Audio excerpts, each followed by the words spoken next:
right, welcome back, everybody. It's nice to have you along. We're watching Cape Rugby TV. Right, we're still going to take a look at the highlights between Kuils River and UCT. But before we do that, let's quickly take a look at the log standings of some of our other leagues at the moment. In the Northern League, we'll start off there. Whistling Wheels are currently sitting on top, followed by Delft. And then it's Wraithby, Blakes, and, of course, Gordons Bay Pioneers. And then in Super League C, we're mixing it up a little bit tonight. Goodwood is sitting on the top of the pile, followed by Peniel Villagers, Macassar, and Scottsdene. And then, of course, Blue Stars coming up in 6th place. And then in Super League B, you'll see there that Franschhoek is currently sitting at the top of the pile, followed by Belleville, All Saints having played 2 and lost only 1, and Strand currently unbeaten, sitting in 5th place, followed by Kylemore. Right, folks, and then, of course, in the Par League, Par League is also full of action at the moment. It's Young Gardens sitting at the top of the pile. I'm sure folks will be happy about that. Lower Paarl, Riverstones and Paarl Rangers, followed by Peril United, Young Standards, Allendale, Simondium and Violets Paarl. In the City League, we see Western Zebras is sitting at the top of the pile, followed by LC Rivier, and then, of course, the rest of the teams still have to play catch-up. No, right, folks, so we've got a lot of action on the cards there. Right, we do have a couple of head-to-heads for you, but let's first take a look at the last highlights from the match against the Kayla boys against UCT. Don't go away.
Right, folks, there we go. Of course, final segment there, at least UCT Kuils River. Jerome, you want to put your final thoughts on that?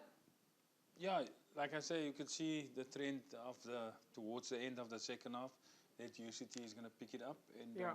they've really sort of almost overpowered the second half. Kelsriver. Well, you saw the 38 points there. So, folks, right, as you know, in the last few years, we've started taking a little bit more look at some of the statistics around our club games, the stats in what we've called either the head-to-head or the Cape Rugby TV barometer.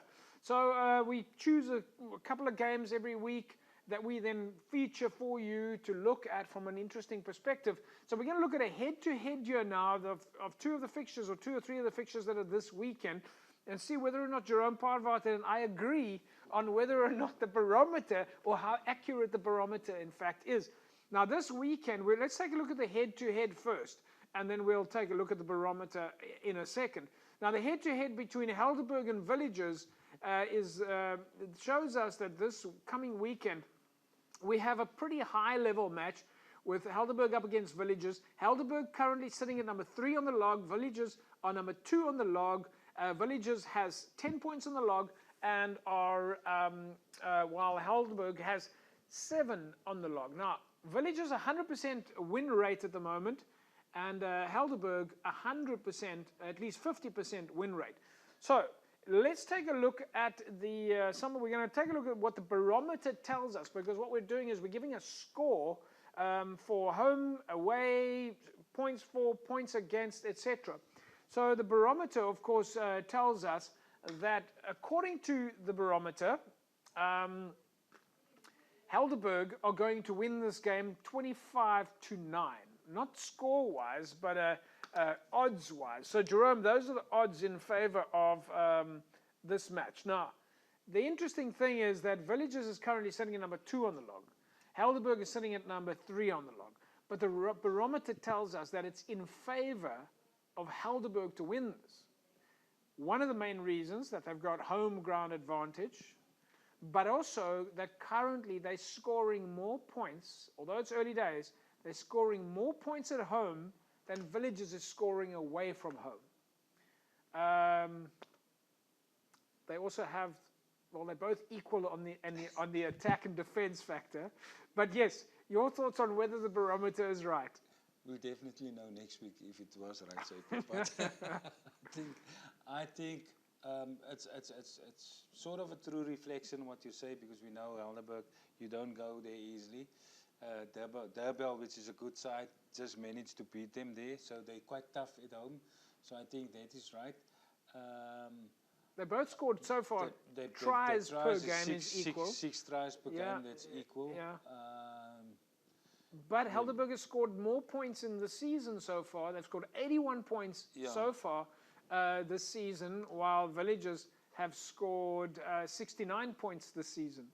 Yeah, so that's why it is a true reflection. I mean, Helderberg is a team that can score tries. Not that Villagers can't score, but and so I would say I'll go with that. Yeah. You go with the barometer? Well, folks, it's an interesting way for us to look at it, and maybe brings also you into the game a little bit more. And of course, we give the home side generally a 10-point advantage. Or not points, rugby score points-wise, but in terms of the barometer, because of the fan factor, because we know how passionate club rugby fans are. Keep an eye out for us on the show, folks, as we, of course, know that we're going to be taking a look at more head-to-heads, more barometer scores, and, of course, we'll start seeing it stabilize as the teams get their points on the board now. Jerome, your plans for the weekend? JP, a lot of club rugby, so I'll pick a game or two and go. I'll normally watch one half of Belhar when they played All Saints, and then I went to Tygerberg watching them against Milnerton. Yeah. So I try on a weekend to do one half to see as much games as I can close by. So hopefully go watch one or two games. All right, good luck. And folks, we'll of course see you on the park somewhere this weekend. That's a wrap from us. We'll say to you, as usual, have a fantastic rugby weekend. Bye-bye.